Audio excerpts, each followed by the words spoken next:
ಇರಾನ್ಗೆ Trump ಮಣಿತರ. America ಅಧ್ಯಕ್ಷ Donald Trump ಇತ್ತೀಚೆಗೆ ಮಾಡಿದ ಒಂದು ಹೇಳಿಕೆ ಜಗತ್ತಿನ ಗಮನ ಸೆಳೆದಿದೆ. ಇರಾನ್ ಜೊತೆಗಿನ ಯಾವುದೇ ಒಪ್ಪಂದದ ಅಂತಿಮ ನಿರ್ಧಾರ ನನ್ನದೇ, ಇಸ್ರೇಲ್ ಅಲ್ಲ ಎಂದು ಅವರು ಬಹಿರಂಗವಾಗಿ ಹೇಳಿದ್ದಾರೆ. ಇದು ಮಧ್ಯಪ್ರಾಚ್ಯದ ಬದಲಾಗುತ್ತಿರುವ ಶಕ್ತಿಯನ್ನು ತೋರಿಸುತ್ತಿದೆ. ಏಪ್ರಿಲ್ನಲ್ಲಿ ನಡೆದಿದ್ದ ಕದನ ವಿರಾಮದ ನಂತರ ಇದೇ ಮೊದಲ ಬಾರಿಗೆ ಇರಾನ್ ಇಸ್ರೇಲ್ ಮೇಲೆ ಬ್ಯಾಲಿಸ್ಟಿಕ್ ಕ್ಷಿಪಣಿಗಳನ್ನು ಉಡಾಯಿಸಿದೆ. ಸಂಘರ್ಷ ತೀವ್ರಗೊಂಡಿದೆ. ಇದೇ ಸಮಯದಲ್ಲಿ ಫೈನಾನ್ಷಿಯಲ್ ಟೈಮ್ಸ್ ಪತ್ರಿಕೆಗೆ ನೀಡಿದ ಸಂದರ್ಶನದಲ್ಲಿ ಟ್ರಂಪ್ ಇಸ್ರೇಲ್ ಕುರಿತು ಮಾತನಾಡಿದ್ದಾರೆ. ಇರಾನ್ನೊಂದಿಗೆ ಅಮೆರಿಕ ಮಾಡಿಕೊಳ್ಳುವ ಯಾವುದೇ ಒಪ್ಪಂದವನ್ನ ಇಸ್ರೇಲ್ ಪ್ರಧಾನಿ ಬೆಂಜಮಿನ್ ನೆತನ್ಯಾಹು ಒಪ್ಪಿಕೊಳ್ಳಲೇಬೇಕು, ಅವರಿಗೆ ಬೇರೆ ದಾರಿ ಇಲ್ಲ. ಇದರಲ್ಲಿ ಅಂತಿಮ ನಿರ್ಧಾರ ನನ್ನದೇ ಆಗಿರುತ್ತದೆ ಎಂದು ಅಮೆರಿಕ ಅಧ್ಯಕ್ಷ ಡೊನಾಲ್ಡ್ ಟ್ರಂಪ್ ಹೇಳಿದ್ದಾರೆ. ಜಗತ್ತಿನ ಯುದ್ಧ ನಿಲ್ಲಿಸಿದ್ದಕ್ಕಾಗಿ ನನಗೆ ನೊಬೆಲ್ ಪಾರಿತೋಷಿಕ ಕೊಡಿಸಬೇಕು ಎಂದು ತನ್ನನ್ನ ತಾನೇ ಪ್ರಶಂಸಿಸಿಕೊಂಡಿದ್ದ ಟ್ರಂಪ್ ಯಾಕೆ ಇಷ್ಟು ಕಠಿಣವಾಗಿ ಮಾತನಾಡುತ್ತಿದ್ದಾರೆ? ಕಾರಣಗಳು 4. ಮೊದಲನೆಯದು ಉಕ್ರೇನ್ ಯುದ್ಧದ ಪರಿಣಾಮಗಳು. ಎರಡನೆಯದು ಇಂಡೋ ಪೆಸಿಫಿಕ್ನಲ್ಲಿ ಚೀನಾದ ಪ್ರಭಾವ ಏರ್ತಿರೋದು. ಮೂರನೆಯದು ಜಾಗತಿಕ ತೈಲ ಮಾರುಕಟ್ಟೆಯ ಅಸ್ಥಿರತೆಗೆ ಜಗತ್ತು ಅಮೆರಿಕವನ್ನೇ ಹೊಣೆ ಮಾಡ್ತಿರೋದು. ಅದಕ್ಕಿಂತ ಹೆಚ್ಚಾಗಿ ಅಮೆರಿಕದ ಜನರಲ್ಲಿ ಯುದ್ಧ ವಿರೋಧಿ ಮನೋಭಾವ ಕಾಣ್ತಿರುವುದು ಎಲ್ಲಿಯವರೆಗೆ ಅಂದ್ರೆ ಅಮೆರಿಕದ ಜನಪ್ರತಿನಿಧಿ ಸಭೆ ಟ್ರಂಪ್ರಿಂದ ಯುದ್ಧದ ಅಧಿಕಾರವನ್ನೇ ಕಿತ್ಕೊಂಡಿದೆ. ಅಮೆರಿಕ ಒಪ್ಪಂದ ಬಯಸಿದ್ರೂ ಇಸ್ರೇಲ್ ಯಾಕೆ ವಿರೋಧಿಸುತ್ತಿದೆ?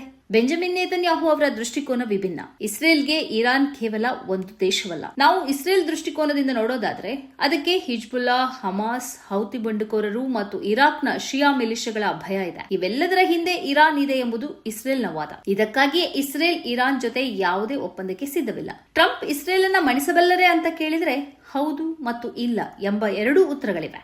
ಅತಿದೊಡ್ಡ ಸೈನಿಕ ನೆರವು ಅಮೆರಿಕದಿಂದ, ಅತ್ಯಾಧುನಿಕ ಶಸ್ತ್ರಾಸ್ತ್ರಗಳ ಪೂರೈಕೆ ಅಮೆರಿಕದಿಂದ, ರಾಜತಾಂತ್ರಿಕ ರಕ್ಷಣೆ ಅಮೆರಿಕದಿಂದ.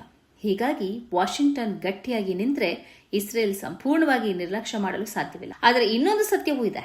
ಅಮೆರಿಕದಲ್ಲಿ ಇಸ್ರೇಲ್ ಪರವಾದ ಪ್ರಭಾವ ಅತ್ಯಂತ ಬಲವಾಗಿದೆ. ಅದರಿಂದ ಸಂಪೂರ್ಣ ಮಣಿಸುವುದು ಕಷ್ಟವಾದರೂ ಕೆಲವು ಸಂದರ್ಭಗಳಲ್ಲಿ ಯುದ್ಧವನ್ನು ತಾತ್ಕಾಲಿಕವಾಗಿ ನಿಲ್ಲಿಸುವಂತೆ ಒತ್ತಡ ಹೇರುವ ಸಾಧ್ಯತೆ ಇದೆ. ಫ್ಯಾಕ್ಟ್ ನ್ಯೂಸ್ ಜೊತೆಗಿನ ಮತ್ತೊಂದು ಸಂದರ್ಶನದಲ್ಲಿ ಮಾತನಾಡಿದ ಟ್ರಂಪ್, ಇರಾನ್ನ ಕ್ಷಿಪಣಿ ದಾಳಿಗೆ ಪ್ರತಿಯಾಗಿ ಯಾವುದೇ ಮಿಲಿಟರಿ ದಾಳಿ ನಡೆಸದಂತೆ ನಾನು ನೇತನ್ಯಾಹು ಅವರಿಗೆ ತಿಳಿಸುತ್ತೇನೆ. ಸಂಘರ್ಷ ಮತ್ತಷ್ಟು ಉಲ್ಬಣಗೊಳ್ಳುವುದನ್ನು ತಡೆಯುತ್ತೇನೆ ಎಂದಿದ್ದಾರೆ. ಈ ಹೇಳಿಕೆ ಇಸ್ರೇಲ್ಗಿಂತ ಅಮೆರಿಕದ ಹಿತಾಸಕ್ತಿ ದೊಡ್ಡದು ಎಂಬ ಸಂದೇಶ ನೀಡುತ್ತದೆ. ಆದರೆ ಅದೇ ಸಮಯದಲ್ಲಿ ಮತ್ತೊಂದು ಸತ್ಯವು ಸ್ಪಷ್ಟವಾಗುತ್ತದೆ.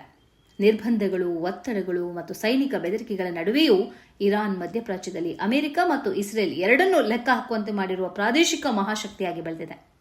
ಸೂಪರ್ ಪವರ್ ಅಲ್ಲದಿದ್ರೂ ಮಧ್ಯಪ್ರಾಚ್ಯದ ರಾಜಕೀಯವನ್ನು ಬದಲಾಯಿಸಬಲ್ಲ ಶಕ್ತಿ ಇರಾನ್ ಹೊಂದಿದೆ. ಅದಕ್ಕಾಗಿಯೇ ಇಂದು ಯುದ್ಧ ಭೂಮಿಯಲ್ಲಿ ಮಾತ್ರವಲ್ಲ, ಮಾತುಕತೆಗಳ ಮೇಜಿನಲ್ಲಿಯೂ ಟೆಹರಾನ್ ಅನ್ನ ನಿರ್ಲಕ್ಷ್ಯ ಮಾಡಲು ಯಾರಿಗೂ ಸಾಧ್ಯವಾಗ್ತಿಲ್ಲ.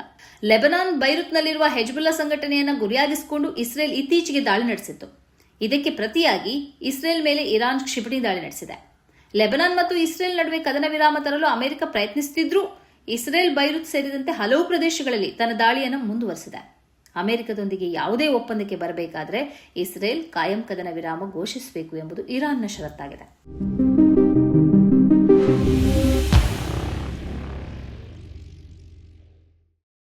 ಈ ಕಾರ್ಯಕ್ರಮದ ಪ್ರಾಯೋಜಕರು ಗಡಿಯಾರ್ ಗ್ರೂಪ್ ಆಫ್ ಕಂಪನೀಸ್,